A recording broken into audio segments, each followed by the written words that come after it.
I'm Dr. Benjamin Spock. I flew down to Washington this morning to do a small job for Senator Kennedy's campaign and have made a call at the Kennedys. It's fun to be here. Oh, I'm delighted, Dr. Spock, and very grateful that you would take the time from a busy schedule to come here from Cleveland. I wondered perhaps you'd tell me some of the issues that you think are the most important in this campaign.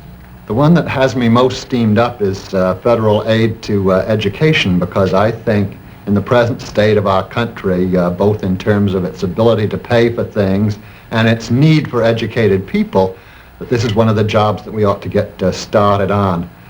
And I'm delighted that Senator Kennedy has made a big issue of this in the campaign, and even more important that in the years previously, in his 14 years in Congress and in the Senate, he really has worked hard for aid for education, for scholarships, for public libraries in regions that don't have them.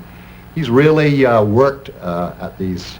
I know, it's such a long and often hopeless fight. I hope it will accomplish something. There seems to be such a shortage of schools and of teachers. I'm glad that you mentioned teachers as well as buildings. The legislation that Senator Kennedy was working for was not proposing that the federal government hand paychecks to individual teachers if they teach the way the federal government said. The bill proposed giving money, federal money, to the states for the states to distribute for both buildings and for teachers' salaries. I think many people don't realize that the reason that federal aid is important is because many localities and many states have reached the limit of their borrowing power. And if the bill were passed, do you think it could help very quickly there? I think that it's terribly important to get started, because obviously you're not going to create teachers in a rush. You've got to first have salaries that invite them, salaries that keep them from slipping out of teaching into other jobs. And then what do you think about medical care for the aged? This, of course, involves an age group that's at the very opposite end of my own competence, but I do know enough to know that a majority of retired people really need help in taking care of their medical bills. That a majority don't have the funds to do it themselves. I think that the bill that was passed that requires people in effect to take a pauper's oath is entirely unnecessary and undignified and humiliating.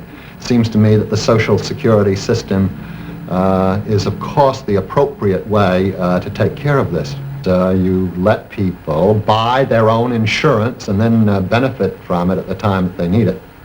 And so often in letters from women that I've gotten who seem to be the most concerned in that subject, they say that they often have to sacrifice their children's education because they're overcome with bills to take care of aging parents. It seems such an impossible and tragic choice to have to make. Yeah, I think it's unfair for young people to have to contribute a disproportionate amount for the support of retired parents of theirs, and I think it's also very unfortunate for retired people to feel that they have to depend on their own children. Oh, well, I've learned so much listening to you today. I can't tell you how I've enjoyed it. It's been fun to come down here, Mrs. Kennedy, and thank you for inviting me. Thank you so much. Help elect John F. Kennedy for president.